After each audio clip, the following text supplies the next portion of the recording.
Close to 200,000 Americans lost their lives fighting the Nazis in World War II, and yet hundreds of those Nazis and their collaborators eventually wound up living comfortably here in the United States, becoming U.S. citizens. How did it happen? That is the story we shall tell in The Nazi Connection, a story you have never heard till now, of how highly placed U.S. officials, despite the express orders of two presidents of the United States, invited Nazi collaborators, killers, to these shores to trade what they knew about the Soviet Union for sanctuary here. Several hundred Nazi collaborators from Eastern Europe and Russia were smuggled into the United States for intelligence purposes. Smuggled by whom? State Department intelligence, specifically the Office of Policy Coordination. It was the first covert spy agency set up in the United States. It predated the CIA by several months. Who is this man making these charges, and what gives him the right to say what he has just said? His name is John Loftus, and for 2 years he was a prosecutor with the Office of Special Investigations in the Department of Justice, responsible for weeding Nazis and Nazi collaborators out of the United States.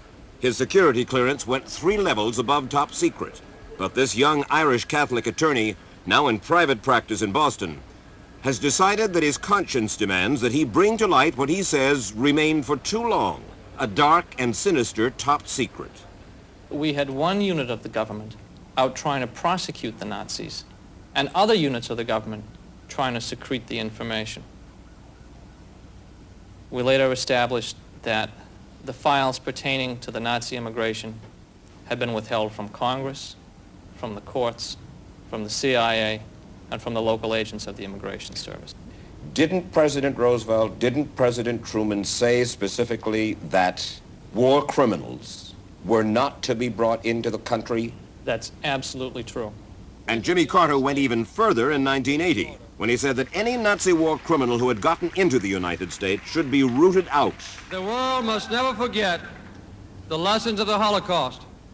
That is exactly the reason why, after 40 years of government inaction, I set up a special unit in the Department of Justice to root out Nazi war criminals who may be in hiding in the United States. That was the unit John Loftus worked for, a unit that is still trying to denaturalize and/or deport Nazi war criminals living in the United States. We asked Loftus who it was who had run the old OPC, the Office of Policy Coordination, that was responsible for bringing Nazi collaborators into the United States. A man by the name of Frank Wisner. He was a former intelligence operator during World War II. With the OSS? That's correct. His boss was Alan Dulles in Germany. The Office of Strategic Services, was it called? Yes, it was. Was there nobody in the State Department at a higher level who knew what was going on and okayed it? Did Frank Wisner have no boss? There were 3 men who principally were Eisenhower's representative for Cold War affairs during the early 50s. C.D. Jackson, Undersecretary of H.E.W. Nelson Rockefeller, and Vice President Richard Nixon. Would they have known that former Nazi war criminals were being employed by U.S. military intelligence and were being invited into the country, given U.S. citizenship, despite what they had done? I read some classified information that indicated that a number of these programs were approved at the highest levels. Whether Richard Nixon, the late Nelson Rockefeller, and the late C.D. Jackson, former publisher of Time Life, whether they knew is still an open question. But if they didn't know, then they too were being lied to, as was the case with the Congress later on. The story begins here, when the Nazis invaded the Soviet Union in 1941. Just a few months after the invasion began, the Nazis had captured huge tracts of territory that extended from the Ukraine to Byelorussia. Byelorussia was to be the Nazis' highway to Moscow. At first, the Nazis were welcomed as liberators by the people, scarred by the purges of Stalin. But that changed when the Einsatzgruppen, the Nazi mobile killing squads, entered. These units recruited collaborators from among the Soviet people to massacre hundreds of thousands of civilians. The Russian collaborators with the Nazis served so faithfully and so well that the Germans made the collaborators into their own SS division known as the Belarus SS. We're talking about the leaders of an SS division that fought against Americans and the leaders of a Nazi puppet government in Belarus that by the end of the war had exterminated 25% of their civilian population, including nearly all of the country's Jewish population, some 750,000 Jews. I decided to pick one of the regions of Belarus and see if we could find how many Nazi officials from that region were in the country. All of them were. They knew that the entire Nazi government of Belarus, the president, the vice presidents, cabinet ministers, governors, mayors, police chiefs, were all living in America. They knew that. Who's they? The FBI, Army Counterintelligence, Army Foreign Intelligence, the Department of State. They knew, and they recruited them because they were Nazis. As early as 1946, the major espionage services of the United States and the Soviet Union were engaged in a clandestine conflict. The demand for intelligence was so great that a seller's market sprang up. Hundreds of former Nazis and Nazi collaborators found employment in one intelligence service or another. A few of the boldest worked for both sides. According to Loftus, emigres with intimate, if dated, knowledge of Eastern Europe and former Nazi intelligence officers competed to peddle fabricated reports to any intelligence service gullible enough to buy them. And OPC was a willing buyer. But I still want to make this clear. Did U.S. military intelligence know the kind of people they were bringing in? Beyond a shadow of a doubt. Shortly after being apprised of what Loftus had learned, Alan Ryan, head of the office Loftus worked in, sent a top-secret report in October 1980 to then Attorney General Benjamin Civiletti, saying that this was the single most important matter his office was engaged in. That report said, quote, "It should be apparent that the matters discussed in this report are extremely sensitive, both because of the number of Belarusian Nazis who entered this country and the extent to which U.S. government agencies apparently assisted that entry, possibly in violation of the law." John Loftus also gave a set of classified documents on the matter to Massachusetts Congressman Barney Frank of the House Subcommittee on Immigration. When you first heard this tale, Congressman Frank, what did you think? I thought it couldn't possibly be true. I thought it was the kind of thing that paranoid type people make up and really wasn't true. To think that within a year or two after discovering the death camps, that the top officials of the American government could have been working with butchers, Nazi butchers, to kind of sneak them into the country. No, I didn't believe it. Are you convinced now the story's true? I'm convinced it's true, yes. What has convinced you? The documents I've read, either someone has done, for purposes I couldn't fathom, the most massive set of forgeries in history, or the documents make it very clear. What documents have you seen, Congressman Frank, that convinced you? One that I have right here, which is a page on Emanuel Yashuk, who was one of the Nazi leaders in Belarus, who was guilty of the worst kinds of crimes, smuggled over here, allowed to become a citizen. What does it say? It says, for instance, that in approximately February 1942, he was appointed mayor of Stolce. 2 months later, he was raised to the position of the head of the district of Stolce, which he held until 1944. People should understand that he was appointed to these positions in occupied Russia by the Nazis. By the German Nazis. By the German Nazis, and where he was, in fact, promoted because of his good work. What was his good work? His good work was to help, one, murder innocent Jewish people, two, to fight the Allies. Why was U.S. intelligence so interested in bringing these people into this country? What did these Belarusians have to offer? They convinced OPC and military intelligence to fund their operations, that they could provide the Americans with a secret army behind the Iron Curtain. It was a tragic lie. Every one of their operations had been penetrated by the Soviets. During the 1950s, according to Loftus, the OPC dropped Belarusians inside the Soviet Union by parachute. The parachute teams that were sent in had an astounding fatality rate. Nearly all the paratroopers were caught and killed within minutes after they landed. Ostensibly there to set up a network, to set up a listening post, a watching post. Oh, there was more to it than that. The program was assassination. These were hit teams? That's correct. They were to start a civil war behind the Iron Curtain. Apparently they were not very successful. On the contrary, it was a botch. It was worse than a botch. Many of the Belarusians were later identified as having been double agents. They didn't have much difficulty. The Soviets had penetrated both the British and the German intelligence services. As a matter of fact, the assistant to the German intelligence service, an ex-Nazi himself, was working for the Soviets since just after World War II. He had access to virtually every NATO document and passed them all to the Soviet Union. That person was Heinz Felfer, who worked for West German intelligence after World War II. Felfer and Kim Philby of British intelligence helped convince the Americans of the value of the former Nazis, a group the Soviets had heavily infiltrated. It was not till several years later that it was learned Kim Philby was really a mole working for the Russians. I read one top-secret State Department report that said that there were 22 different intelligence agencies interrogating the emigres in the displaced persons camps, all competing with each other, all fighting over for the same Nazis. That was part of the problem. No, it wasn't just one group bringing in these Nazis. They engaged in a competition, so they began to spy on each other. We seem to have had more intelligence agencies than there were countries to spy on. Not only were Nazis brought to the United States, but U.S. military intelligence also sent a number of them to South American countries, according to Loftus. And we have learned that at least one South American country told the United States it refused to take any more Nazis.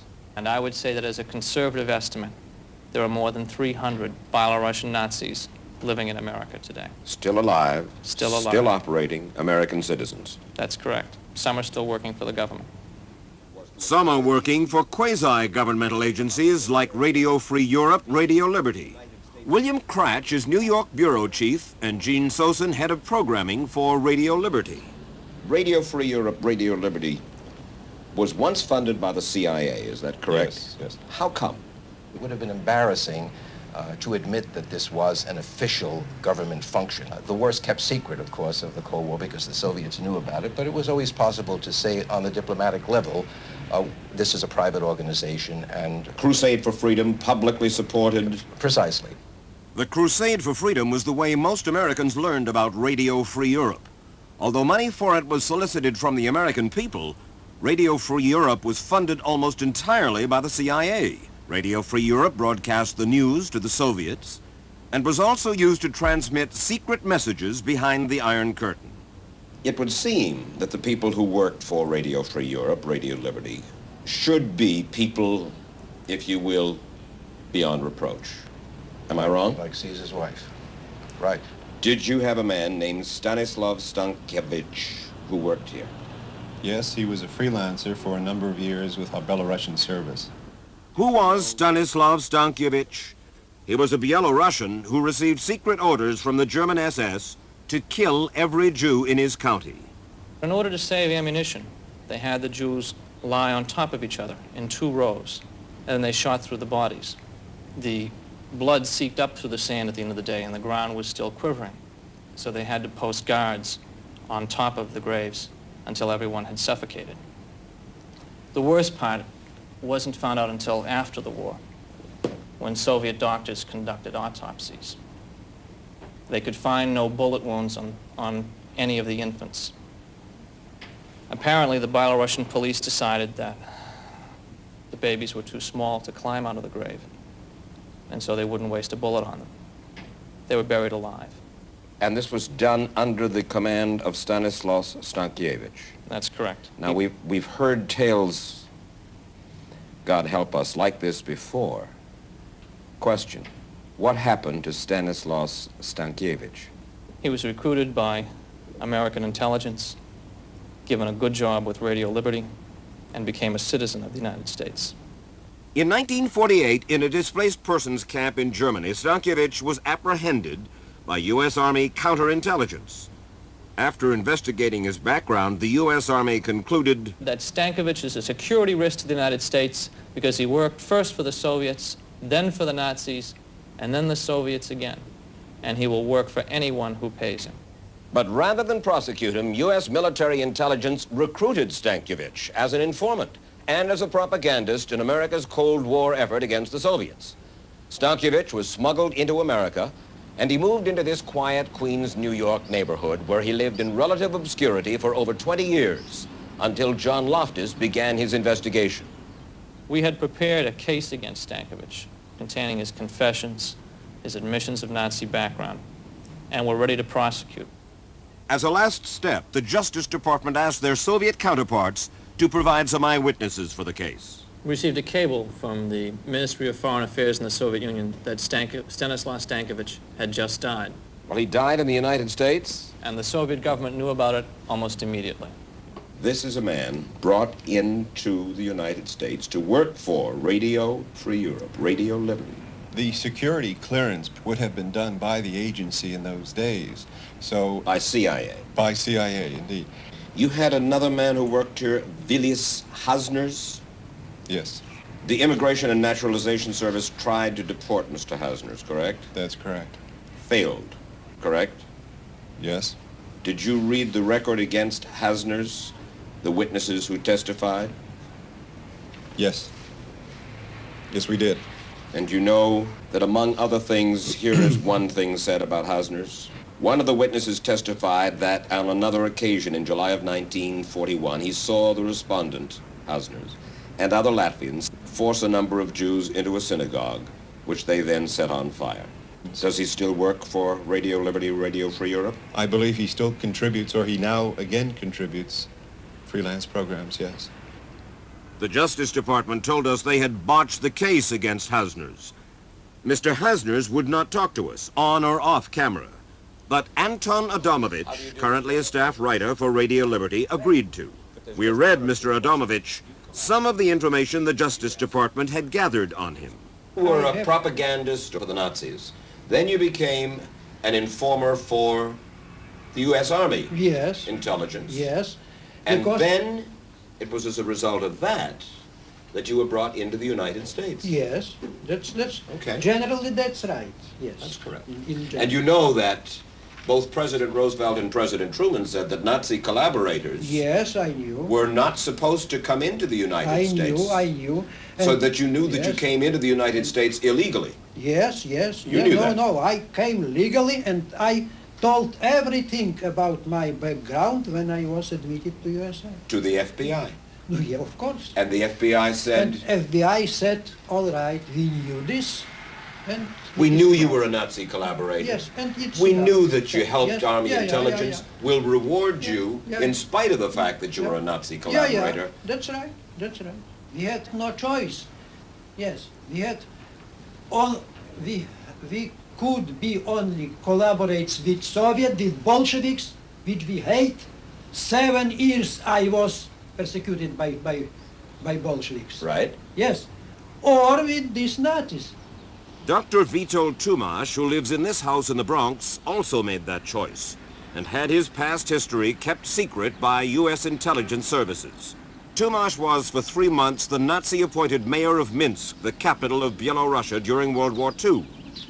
On several occasions, we tried to talk with Dr. Tumash about his reported role in recruiting the local police force, which massacred 45,000 persons.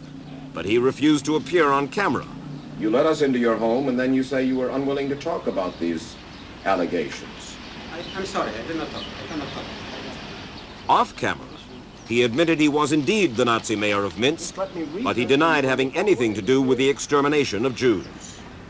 By the late 1970s, with stories continuing to surface about Nazi war criminals in the United States, a House Congressional Committee chaired by then-Congressman Joshua Eilberg requested files on 111 alleged Nazi war criminals living in America.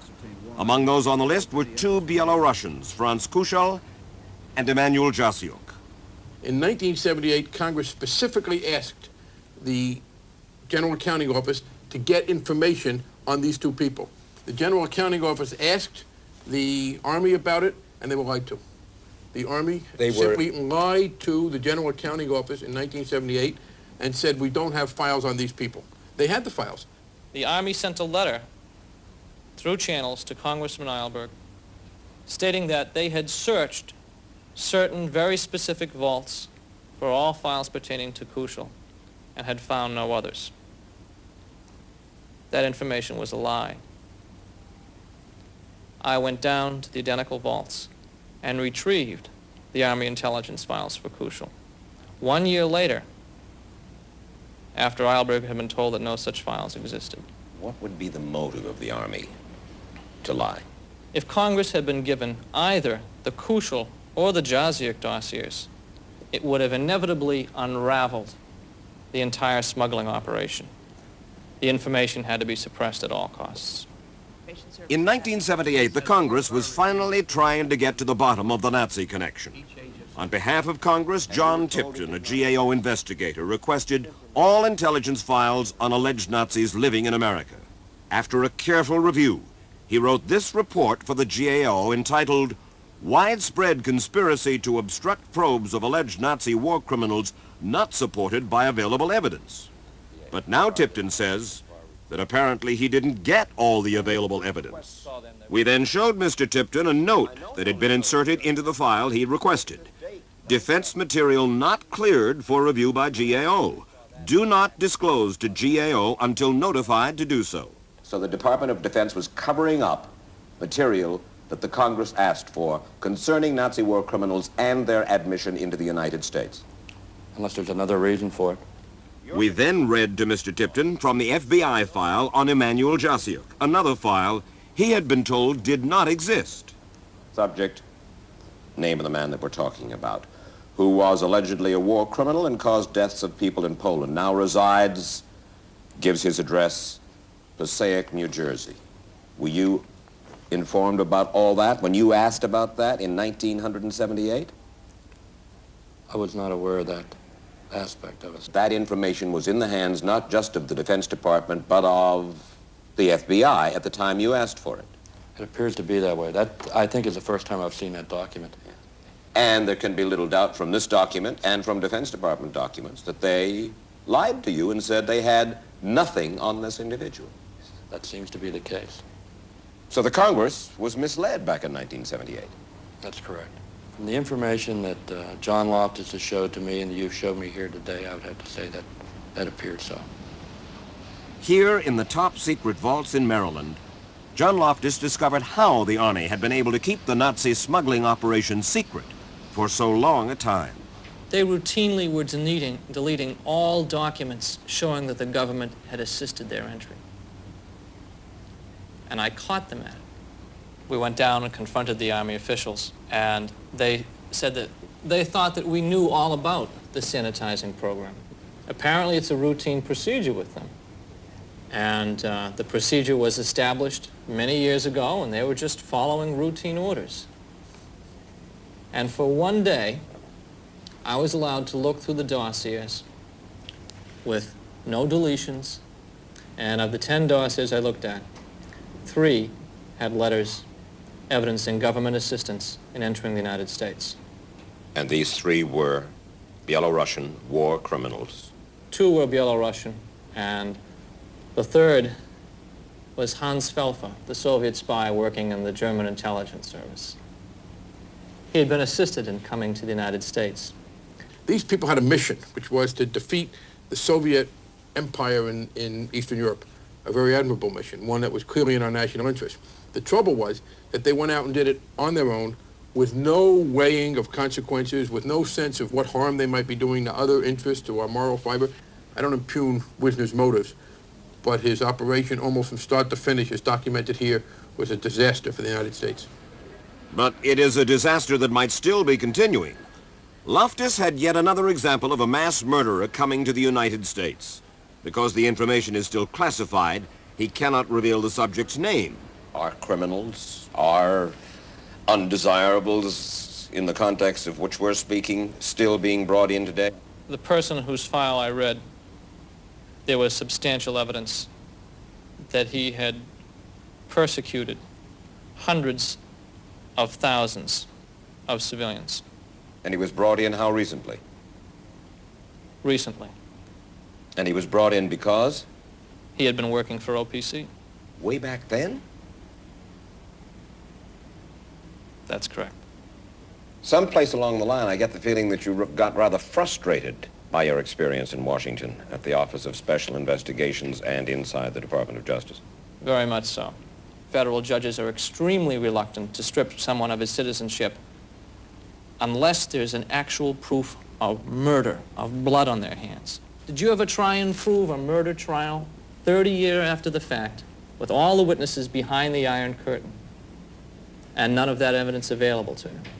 The most infuriating part was that these people had confessed over and over again to the intelligence agencies. We had all the information on their war crimes and their atrocities, and we couldn't use one piece of that material in court. It didn't comply with the rules of evidence. Was there the desire to do the job? I mean, the fact of the matter is that this has gone on for 35 years, and nobody until this moment has had the desire to tell the story. The Office of Special Investigations bent over backwards to spare as much staff and money and resources as they could. I get the impression that nobody really wants to handle this. Why have you gone public? Wouldn't you? We have to let it be known that we will never allow people who kill babies to go free, no matter how long it takes us, or how well they hide, no matter how well connected they are. Someday, the truth is going to come out.